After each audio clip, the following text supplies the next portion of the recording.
Betrayal cuts deeper when it comes from the people you raised. I will tell you why later. But let's back up a bit, because you need to understand what my house meant before you understand what they did to it. My name is Michael Hayes. I'm 68 years old, and for 39 of those years I lived in a 4-bedroom colonial on Kensington Road in Ridgewood, New Jersey, with a woman named Diane who made that house feel less like walls and more like a heartbeat. She picked the paint colors. She hung the curtains. She planted the hydrangeas out front that still bloom every June, like clockwork, stubborn and beautiful, same as she was. Diane died 3 years ago. Brain aneurysm. She was fine. One morning, gone by dinner. No warning, no chance to say goodbye. After that, the house got quiet. Too quiet.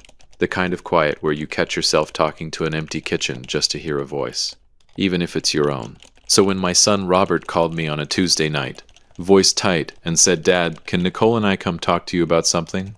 I said yes before he even finished the sentence. Company, I thought. Finally, some noise in this house again. I should have asked more questions. Welcome to Dad's Raw Revenge. Get comfortable. This story's going to take you somewhere. Hit that like button and drop a comment below letting me know where you're watching from. Trust me, you're going to love it here. Robert is 37. Good kid, mostly soft in the ways his mother spoiled him, but good. He married Nicole 5 years ago at a vineyard out in Hunterdon County, and I remember standing at that reception thinking, she's got a spine on her. I liked that about her back then. I didn't know yet that a spine can be used to hold a door open, or to plant a flag. They showed up that Tuesday with 2 mugs of coffee I made, and never got to touch. "Dad, we're struggling," Robert said, staring at the table instead of me. "Rent in Hackensack is insane right now. We're paying $2,200 a month for a 1-bedroom, and we're never going to save enough for a down payment if we keep bleeding money like this." Nicole jumped in fast, like she'd rehearsed it. "We wouldn't ask if it wasn't serious, Michael. We just need maybe a year. 18 months, tops. Just to get back on our feet." A year, I thought. I can do a year. This house has 4 empty bedrooms and 1 lonely old man. What's the harm? "Of course," I said. "This is still your home, too. It always was." Nicole actually cried a little, hugged me, called me a lifesaver. A lifesaver. Funny word looking back. They moved in that February, U-Haul parked crooked in my driveway, boxes stacked in the garage next to Diane's old gardening tools. I helped Robert carry a mattress up the stairs and felt something in my chest loosened for the first time in months. The house had sound in it again. Footsteps, the TV on downstairs, someone's phone buzzing on the counter. This is good, I told myself. The first few weeks were fine, almost nice. Nicole made dinner twice, some kind of chicken piccata that wasn't bad. And we'd sit at the table like a real family.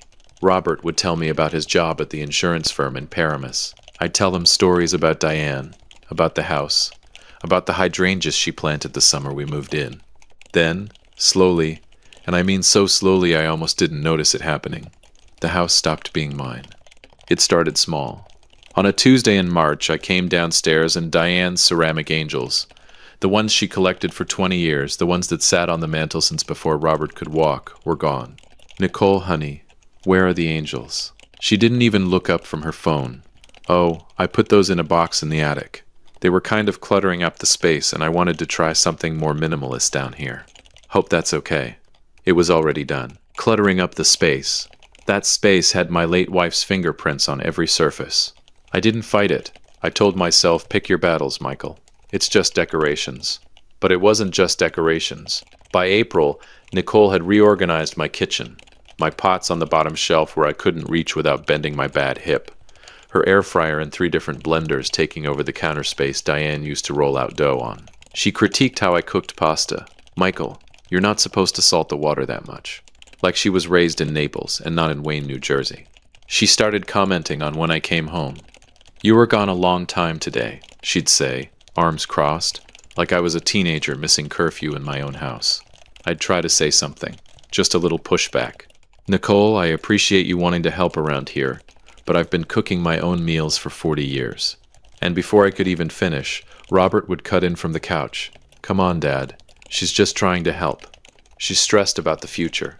Can you not be difficult right now?" Difficult. Me. In my own house. By July, I wasn't just eating earlier. I was actively hiding in my own home. One evening I walked down to the kitchen to grab a glass of water, and I overheard Nicole telling Robert that my old recliner ruined the aesthetic of the living room and smelled like an old man. Robert didn't defend me. He just muttered, "I'll get him to move it to the basement." I quietly turned around, walked back up the stairs, and stayed in my bedroom.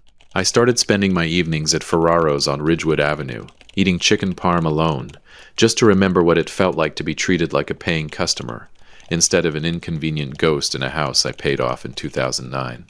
But the worst one came in August. I came home from the hardware store and went to make myself a cup of coffee. Reached for my mug, the one Diane had bought me at a craft fair in Lambertville, the one with the faded blue glaze and the slight chip on the rim that she always said gave it character. It was gone. I searched every cabinet, every shelf, finally found it in the back of the pantry, shoved behind a box of granola bars, like someone had hidden it there on purpose. I brought it to Nicole, held it up, asked as calmly as I could manage, "Nicole, did you move this?" She glanced at it, then back at her phone. "Oh, that old thing? It was chipped. I was going to throw it out, but Robert said you'd be upset, so I just put it somewhere out of the way." Somewhere out of the way, my coffee mug, the one I'd used every morning for 15 years. She'd banished it like it was garbage. I didn't say anything. I just took it back to my bedroom and kept it in my nightstand drawer after that. Drank my coffee upstairs, alone like I was a guest in my own home. My neighbor Claire caught me out front one evening, watering what was left of Diane's hydrangeas myself, since Nicole said the yard maintenance schedule needed adjusting. "You look tired, Michael," Claire said. "I'm fine," I told her. I was not fine. I didn't say that part out loud. You don't when it's your own son's marriage on the line and you're the only one who seems to notice the walls closing in. Here's the thing about erosion. You don't see the canyon. You just wake up one day and the ground's gone. By the following spring, a full year in, I was making excuses to leave my own kitchen. I'd started keeping a little cash in my sock drawer, just in case. Though in case of what, I honestly couldn't have told you back then.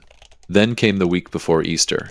I was taking the trash out, my job still apparently along with the mortgage payments I never asked them to help with, when I saw it sticking out of the recycling bin.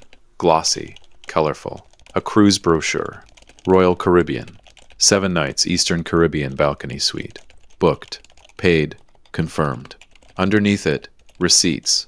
A coach bag. I stood there in my driveway, garbage bag still in my hand, and felt something shift in my chest that wasn't sadness anymore. They're not saving for a house, I thought. They never were. I'm not a lifeline. I'm a subsidy. I didn't say anything that night. I went back inside, washed my hands, and sat in my recliner in the dark for a long time, just listening to them laugh at something on the TV upstairs. Laughing in the house my wife decorated, funded by the money I wasn't spending on myself, because I was too busy keeping their lights on. 2 years, I thought. 2 years of being told I'm difficult for wanting my own kitchen back. I didn't know yet what Sunday was going to bring. I didn't know about the wine glass, or the ER or the sound handcuffs make on a quiet street at 6 in the morning. But something in me had already started counting down. And 3 days later at my own Easter table, Nicole was going to hand me the reason to stop being patient and start being done. Easter morning I woke up at 5 and started cooking before the sun came up. Old habits. Diane used to say I cooked like I was still feeding a platoon, not 3 people. Spiral ham glazed with brown sugar and cloves, the way my mother taught me. Scalloped potatoes, string beans with garlic, a pineapple upside-down cake cooling on the counter by 9 a.m. This is still my house, I told myself, wiping flour off my hands. This is still a holiday. This still means something. I wanted it to mean something. I wanted, one more time, to sit at that table and feel like a father instead of a landlord nobody paid. Robert came down around 10, gave me a hug, said the ham smelled unreal. For a second, just a second, it felt like the old days. Then Nicole walked in, phone already in her hand, and the air in the kitchen changed temperature. "Smells good, Michael," she said, not looking up. Michael. Never Dad. 2 years and she never once called me that. I noticed it every single time and never said a word. Dinner started fine. Small talk. Robert telling me about a promotion he was up for. I asked Nicole how her parents were doing. Her father, Larry, had been dealing with some knee problems, and she said they were getting by. Getting by? I should have clocked the tone in that sentence. I didn't. We were maybe 20 minutes in, plates half full, when Nicole set her fork down with a click that was just a little too loud. "So, Michael, I need to tell you something." She set her fork down. Not a nervous gesture, a declaration. My parents' landlord raised their rent again, $300 a month effective next lease. They can't afford it. I nodded, chewing slow, keeping my voice neutral. That's rough. Rent's out of control everywhere right now. She didn't acknowledge my sympathy. Didn't need to. She was already past it. "Yeah," she said, leaning back in her chair. "So they're going to move in here, into the 2 bedrooms upstairs, next month." Just like that. No, we were thinking. No, what do you think, Michael?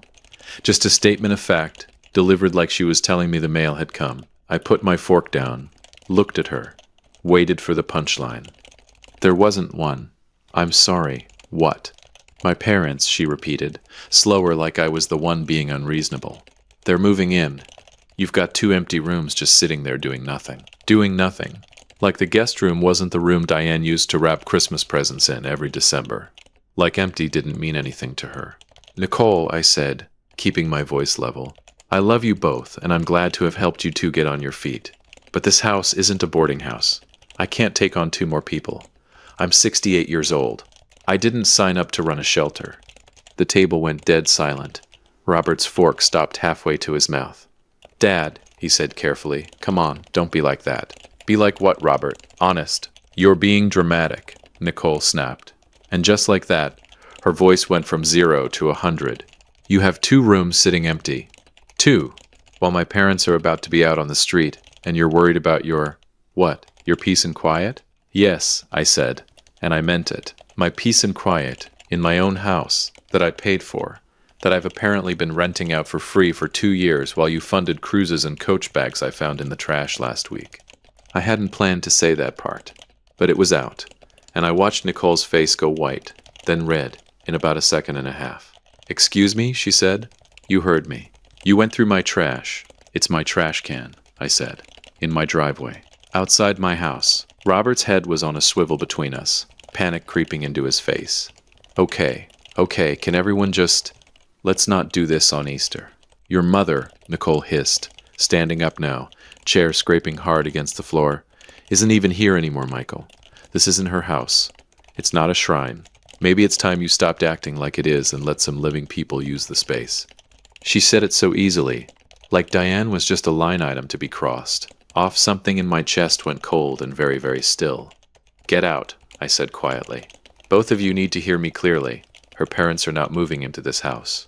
Not next month. Not ever. That is final." That's when Robert, my son, my own blood, stood up too, chair scraping hard against the floorboards his mother had picked out in 1987. "You know what, Dad?" His voice cracked, but not with emotion, with frustration, like I was the child throwing a tantrum. "You're being selfish. You already lived your life. You had 39 years in this house with Mom." Had, past tense, like she was a chapter he'd closed. "And you can't even let us build something? Why does it always have to be about you?" He said it like he'd been holding it in for years, like I was the one who'd been taking. Selfish. Me. The man who mortgaged nothing, asked for nothing, gave up his kitchen, his mantle, his quiet evenings, his dead wife's decorations, his coffee mug, called selfish by the son I raised, standing in the house I built over rooms he didn't pay 1 cent toward. I didn't even get the chance to answer. Nicole's arm swept sideways, fast, sharp, deliberate, and the wine glass in front of her went flying across the table. I didn't see it coming. I felt it. Glass cracked against my forehead with a sound I can still hear if I close my eyes. Then heat, then wet, then the sharp, coppery smell of my own blood running down into my eyebrow, my cheek dripping onto the tablecloth Diane bought at a flea market in Lambertville 20 years ago. For 1 full second, nobody moved. Nobody breathed. Then Robert, and I want you to really hear this, Robert didn't come to me. He didn't grab a towel. He didn't ask if I was okay. He turned to Nicole, hands up, and said, "Whoa, hey, it's okay. It's okay, calm down," to her. Then he looked at me, blood running down my face onto my collar, and had the audacity to say, "Dad, look what you did. You pushed her to this. You had to push." I sat there for a moment. Just a moment. Long enough to feel the blood reach my jaw. Long enough to look my son dead in the eye and understand, with total clarity, that he had already chosen. He'd chosen a long time ago. I was just slow to catch up. I didn't scream. I didn't cry. I didn't even raise my voice. I stood up, grabbed the kitchen towel off the oven handle, pressed it hard against my forehead, and walked past both of them toward the front door. Dad, wait, where are you going? I didn't answer him. I grabbed my keys off the hook by the door and walked out into the cold April afternoon, blood soaking through white cotton, and got into my car. I drove myself to Valley Hospital on Linden Avenue. 11 minutes. I remember every red light. In the waiting room, a nurse took one look at me and skipped me straight back. 6 stitches right above my eyebrow. The doctor kept asking, gently, carefully, "Mr. Hayes, can you tell me again how this happened?" I told him the truth, every word of it. While they numbed my forehead and threaded the first stitch, I pulled out my phone with my free hand and opened a text thread I hadn't touched in almost a year. My lawyer, Jack Ross, a man who handled Diane's estate and knew exactly how careful and exact I could be when I needed to. I typed slowly, my hand a little unsteady. "Jack, I'm in the ER. Nicole threw a wine glass at my head tonight over dinner. 6 stitches. Robert is covering for her, blaming me. I want to press charges. I need an emergency protective order filed the second the courthouse opens tomorrow, and eviction paperwork ready to go the same day. I'm done being patient. Call me when you get this." I hit send before I could talk myself out of it. Then I sat back in that hospital bed, blood drying on my collar, and for the first time in 2 years, I felt something close to calm. They wanted to know what selfishness looked like. They were about to find out. If you have been listening for a while, drop your thoughts in the comments. Hit the like button while you're at it, and be sure you're subscribed. By the time I got home from the hospital that night, my forehead throbbing under 6 fresh stitches, the house was dark and quiet. Robert and Nicole were already in bed, like nothing had happened. Like I hadn't bled all over a tablecloth my dead wife bought at a flea market. I didn't sleep. I sat in my recliner in the dark living room, phone in my hand, waiting for Jack Ross to text back. He did, at 11:47 p.m. "Got it, Michael. I'm filing the EPO request the second the courthouse opens at 8 a.m. Given the ER report and photos, this should move fast. Don't engage with either of them tonight. Just document everything. I'll call you first thing. Don't engage." Easiest advice I'd ever been given. I sat there in the quiet listening to the house, the same house I'd been apologizing for existing in for 2 years. And for the first time in a long time, I didn't feel like the difficult one. I felt like a man who was finally done. What I didn't know until later was that while I was still in the ER getting my stitches, the hospital staff, mandated reporters under New Jersey law, had already called the Ridgewood police. 2 officers took my statement and photos of my bloodied face right there in the exam room. They filed their report that night, and Jack would use that report as part of the EPO application first thing Monday morning. I didn't sleep more than an hour that night. By 5:45 a.m., I was on the porch with a cup of coffee, a fresh bandage taped over my stitches, watching the sun come up over Kensington Road, like any other Monday. Except it wasn't any other Monday. At 8:01, Jack filed the paperwork. By 9:15, a judge had signed the emergency temporary restraining order. The Ridgewood PD coordinated with the sheriff's department, and by 9:47, 3 cruisers turned onto my street, 2 sheriff's deputies and 1 Ridgewood PD unit, the one carrying the arrest warrant based on the hospital's report from the night before. Lights on, no sirens. Neighbors' porch lights flicked on one by one down the block. Claire stepped out onto her front steps in a bathrobe, arms crossed, watching. I didn't move from my chair. I just watched them pull into the driveway. They didn't knock. They didn't have to. The officers went straight up the walk and rang the doorbell like it was any other delivery. Robert answered in his boxers, still half asleep, and I watched his face go from confusion to terror in about 2 seconds flat. The Ridgewood PD officer read Nicole her rights right there in the doorway, while she stood in her pajamas. Mascara streaked from the night before, hands behind her back. The deputies followed close behind with the EPO paperwork. She was barred from the property entirely, effective immediately. Robert had to pack her things himself. The deputies gave him 10 minutes to gather what she'd need. 10 minutes. That's all he got. I watched him run back inside, heard him crashing around upstairs, frantic, throwing clothes into a duffel bag. Nicole stood in the doorway, handcuffed, crying, while a deputy stood beside her with his hand on her elbow, patient and unmovable. Robert came back down with the duffel bag, still in his boxers, sweat on his forehead, looking like a man who'd woken up to find his whole life had been reset while he was sleeping. When they led Nicole out to the cruiser, Robert followed, barefoot and shaking. And that's when he saw me on the porch, my coffee still steaming in my hand, my face stitched and bruised. Watching. He lost it. "Are you happy now?" His voice cracked across the quiet neighborhood, loud enough that I saw Claire flinch. "You're kicking us out on the street over a mistake. You're completely selfish, you know that. You're destroying your own family." I didn't answer him. I didn't blink. I just sat there with my coffee, bandage on my forehead, and watched the officers load Nicole into the back of the cruiser and drive away. I didn't call the cops, I thought. The ER did. The law did. Your wife did. The second she let go of that glass. I just let the silence answer for me. Here's the part that surprised even me. I didn't have to do anything else.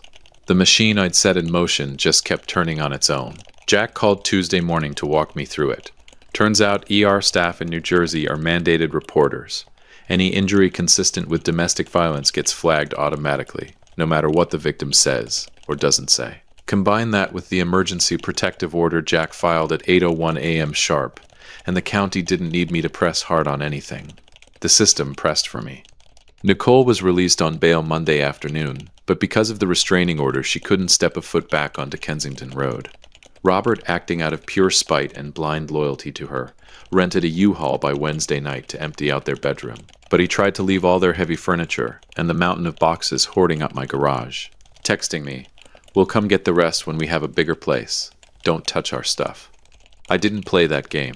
My lawyer Jack immediately sent a legal addendum. Any property left behind after Friday at 5 p.m. would be deemed legally abandoned and thrown in a commercial dumpster at their expense. That sent Robert into an absolute panic. By Thursday afternoon, he was forced to drag his father-in-law Larry, bad knee and all, to help him haul those heavy boxes out of my garage in the pouring rain. They couldn't fit it all into that tiny apartment above the nail salon, so they had to bleed even more of their dwindling cash on a monthly storage unit. Robert finally texted me, "We're completely out. Enjoy your empty house." My lawyer Jack sent their electronic inbox a formal eviction and lease termination notice anyway, just to ensure they had no legal right to ever claim tenancy or try to force their way back in. They were gone within 72 hours of the assault. By Friday morning, the consequences caught up to her in another way. I found out through Claire. On Thursday, the local Daily Voice published the weekly Ridgewood police blotter online. Right there, next to her mugshot, was her full name and the charge, aggravated assault with a deadly weapon, the wine glass. A client of her marketing firm happened to live in Bergen County, saw the blotter and forwarded the link directly to her agency's managing partner. By Friday morning, before she could even draft a cover story, she was placed on indefinite, unpaid suspension pending an internal HR review. Robert tried one more play. I'll give him that. He never stopped trying.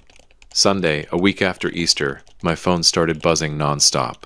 My sister Maureen, my cousin Dave, aunts, uncles, people I hadn't heard from in years. But it was my cousin Brenda who really went for the jugular. She called me at 8 a.m. on a Sunday, voice dripping with that righteous, wounded tone certain people save for family drama.